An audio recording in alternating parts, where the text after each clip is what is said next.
नमस्कार दोस्तों and hello jasmine. हाय अमन। कैसे हो? बढ़िया, आप बताओ। मैं भी बहुत बढ़िया। सबसे पहले तो आपको happy women's day. Happy women's day to you. और सभी महिलाओं को जो हमारा प्रोग्राम इस टाइम देख रही हैं उनको भी हैप्पी वुमेन्स डे। जैसे कि हम जानते ही हैं कि 8 मार्च को women's day, international women's day मनाया जाता है। तो हमने भी ये प्रोग्राम उसी के लिए स्टार्ट किया है। ये सारा वीक हम वुमेन्स के ही बात करेंगे, वो वाली वुमेन्स जिन्होंने अचीवमेंट्स पाई हुई हैं।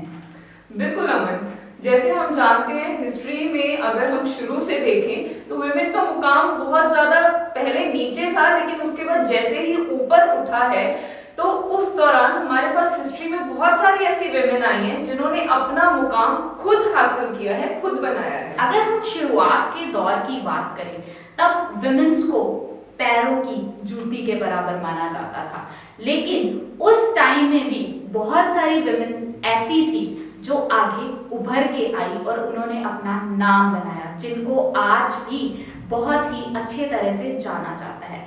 उन्होंने ही विमेन का नाम आगे लेके आए। इसीलिए आज मैं या जैस्मिन या अगर किसी और वुमेन की बात करूं जो हमारा प्रोग्राम देख रही हैं, अगर वो आज अच्छे से बैठ के प्रोग्राम देखने के काबिल है या इतना आगे आ चुकी हैं, उन्हीं वुमेन की वजह से है।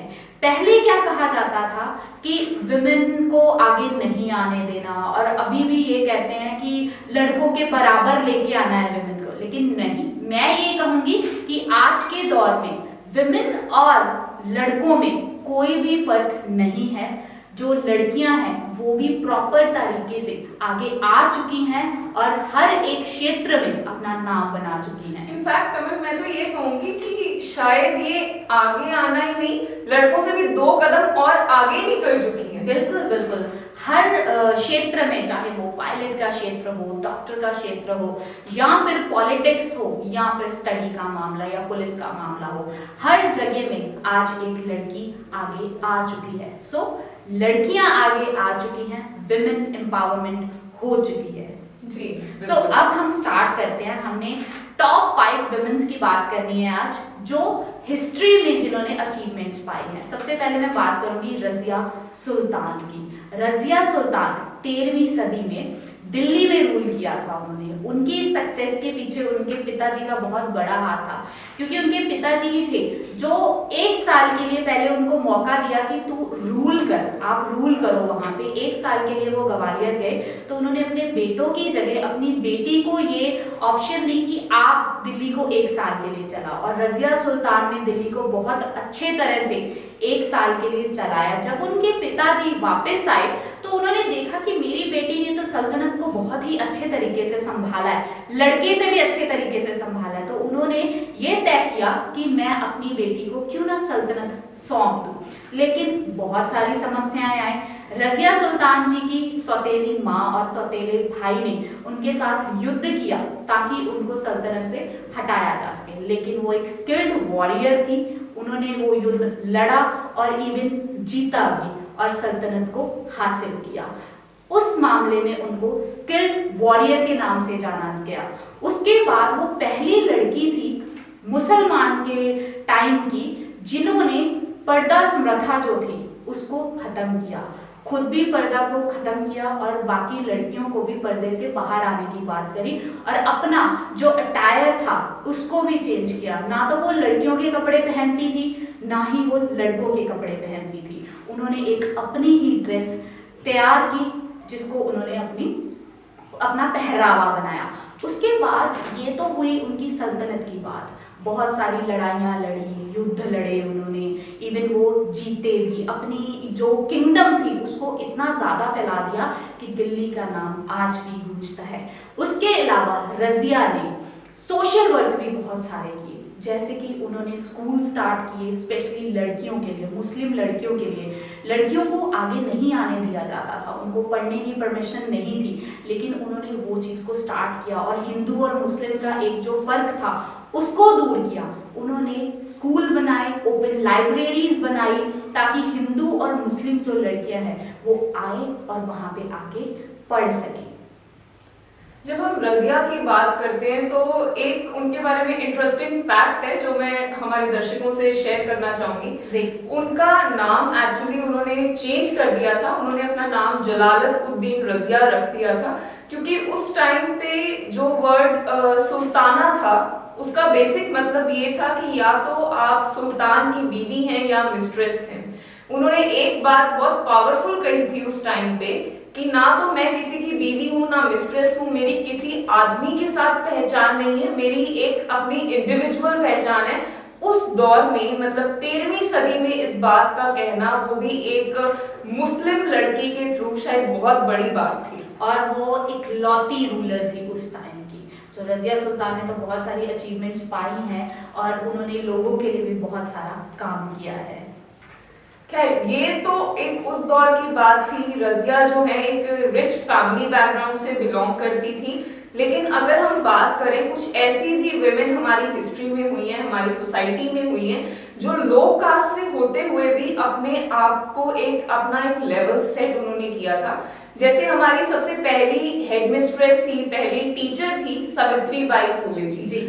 अगर हम उनकी बात करें तो वो अपने घर वालों की इकलौती बेटी थी, लो कास्ट से बिलोंग करती थी, और उस टाइम पे क्योंकि बाल विवाह बहुत ज्यादा प्रचलित था तो उसके तहत 9 साल की उम्र में ही उनका विवाह हो गया था ज्योतिबा फूले के साथ। ज्योतिबा उस समय कुछ 13 साल के थे, लेकिन जब उन्होंने देखा कि उनकी पत्नी का पढ़ने में बहुत इंटरेस्ट है, लेकिन ऑब्वियसली उस टाइम पे लड़कियों को वो सहूलत नहीं थी, तो उन्होंने ये एफर्ट्स किए, अपनी वाइफ को पढ़ाया। और यही नहीं, उस टाइम के जो ट्रेनिंग स्कूल्स थे उन्हें वहां पर टीचर की ट्रेनिंग भी थी। अब ये उस टाइम पे एक बहुत बड़ा कंट्रोवर्शियल स्टेप था कि पहले तो आप लड़की को पढ़ा रहे हो, फिर उसको ट्रेनिंग दे रहे हो, फिर उसे प्रॉम्प्ट कर रहे हो कि आप एक टीचर बन जाओ या आप बाहर सोसाइटी में आओ, तो उनका अपोजिशन ऑब्वियसली बहुत हुआ था उस टाइम पे। तो जिस टाइम पे ज्योतिबा ने अपना पहला स्कूल खोला था, ऑपोजिशन का इस हद तक लेवल बढ़ चुका था कि उन्हें पहले कोई स्कूल टीचर नहीं मिले थे वहां रखने के लिए। तो तब सावित्री बाई ने बोला था कि मैं यहाँ की पहली टीचर बनूंगी। उस टाइम पे भी वो स्कूल उन्होंने एक अलग उसके साथ फैक्ट है कि एक मुस्लिम लेडी के साथ मिलके उन्होंने खोला था। तो अगर आप देखें तो ये एक एससी कास्ट, एक हिंदू फैमिली थी, उन्होंने एक मुस्लिम लड़की के साथ मिलके उनके घर में स्कूल खोला, तो ये अपने आप में ही बहुत चैलेंजिंग सी सिचुएशन थी। इवन जिसके साथ उन्होंने स्कूल खोला उनका नाम फातिमा था, मुस्लिम बैकग्राउंड से वो बिलोंग करती थी और वो भी मुस्लिम बैकग्राउंड की पहली एज अ टीचर जो पहली लड़की थी वो मानी गई है। उसके बाद अगर हम इनकी बात करें, सावित्री बाई फुले जी की बात करें, तो इन्होंने बहुत सारे काम किए हैं। इन्होंने विडो रीमैरिज को भी आगे लेके आए कि जो विधवा औरतें हैं उनका भी दोबारा शादी की जाए, और जो चाइल्ड मैरिज थी, इनकी खुद की मैरिज बाल अवस्था में हुई थी, तो इसलिए इन्होंने वो चाइल्ड मैरिज को डिमोलिश करने की कोशिश करी कि बच्चों का बाल विवाह ना किया जाए, उनको पढ़ाई दी जाए, उनको उनके पैरों पे खड़ाया जाए। कहीं ना कहीं अगर हम इसकी बात करें तो शायद ये बात भी निकल के सामने आती है कि हम अक्सर इसे कहते हैं कि हर आदमी की सक्सेस के पीछे एक औरत का हाथ होता है, लेकिन उस टाइम पे ऐसे भी कुछ मेल्स थे, मेल काउंटर पार्ट्स थे, जिन्होंने अपनी विमेन को सपोर्ट किया, उन्हें आगे आने दिया, तो उनकी सक्सेस के पीछे एक आदमी का हाथ था। शायद ये बहुत बड़ा रोल था। बेसिकली एक जो स्लोगन बना है उसको उल्ट किया था इन्होंने। बिल्कुल, ज्यादातर लोग कहते हैं कि औरत, आदमी के पीछे औरत का हाथ होता है सक्सेस के पीछे, लेकिन इन्होंने क्या किया, एक औरत की सक्सेस के पीछे एक आदमी का हाथ हुआ। सो बहुत अच्छी बात है, आज की डेट में भी ये चीजें बहुत ज्यादा आगे आ रही हैं, ये औरतों के लिए सबसे बड़ा बेनिफिट है। अच्छा, सावित्री बाई के बारे में एक बात और थी, आजकल के टाइम पे भी जब अंतिम संस्कार होते हैं तो उस टाइम पे बेटा करता है, ज्यादातर लड़कियों को नहीं, आगे ही नहीं आने दिया जाता, लेकिन शायद ये पहली विमेन थी हिस्ट्री की जिन्होंने अपने हस्बैंड का अंतिम संस्कार भी खुद ही किया था। हस्बैंड की डेथ के बाद इन्होंने पोइट्री करना भी स्टार्ट किया, बहुत अच्छी अच्छी पोइट्रीज भी इनकी आई हुई हैं, और इन्होंने एक महिला सेवा मंडल भी बनाया जिसमें उन्होंने हिंदू और मुस्लिम का फिर से फर्क खत्म किया। जैसे रजिया ने फर्क खत्म किया था, वैसे ही इन्होंने हिंदू और मुस्लिम्स को इनवाइट किया ताकि वो आए और अपनी समस्याएं जो थी, प्रॉब्लम्स जो थी, उनको बताएं और उनको ठीक किया जाए। इवन अगर औरतों की डिलीवरी की बात करें, बेबी पैदा करने की बात करें, उनमें भी इनका बहुत बड़ा हाथ था। लेकिन लास्ट में इन्होंने एक क्लिनिक खोला, जो प्लेग बीमारी उस टाइम पे फैली हुई थी उसके लिए क्लिनिक खोला, लेकिन उसी क्लिनिक को चलाते चलाते इनको खुद को प्लेग हो गया और इनकी मौत हो गई।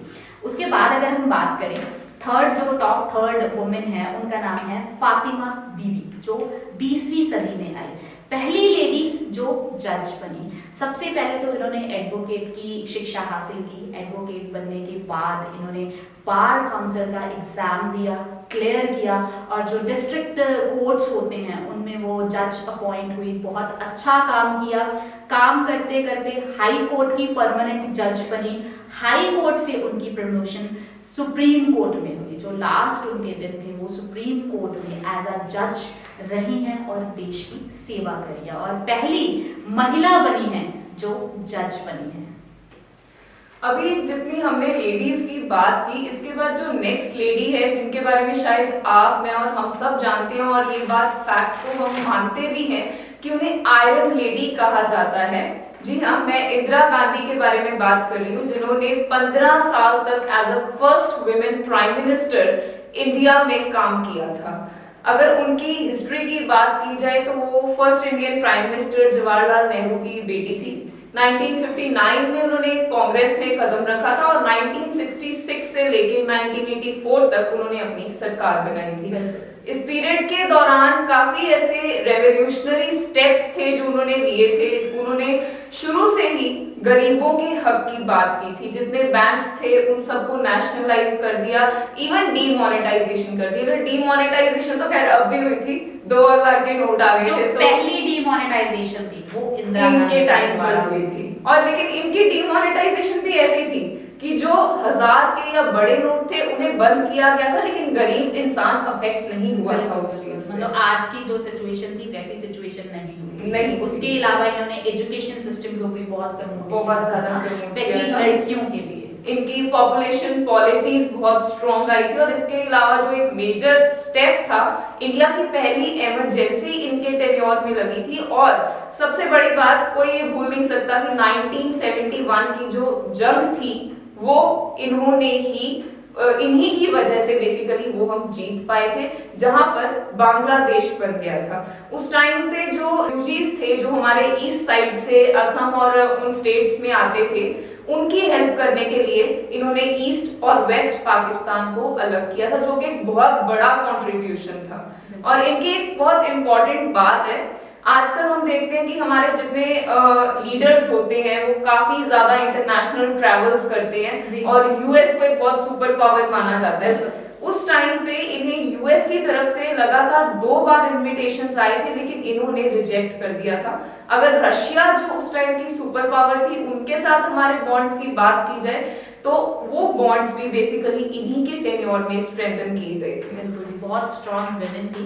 अब हम आते हैं 5वीं वुमेन पे, last but not the least, आज के लिए लास्ट है, वो है आनंदीबाई जोशी, जो कि फर्स्ट फीमेल डॉक्टर रही हैं। इनकी शादी 9 साल में हुई थी और इनके हस्बैंड की एज उस टाइम पे 29 ईयर थी। इतना गैप होने के बावजूद भी इनकी शादी हुई। 14 साल की उम्र में इन्होंने एक बच्चे को जन्म दिया, जो 10 दिनों बाद पूरा भी हो गया।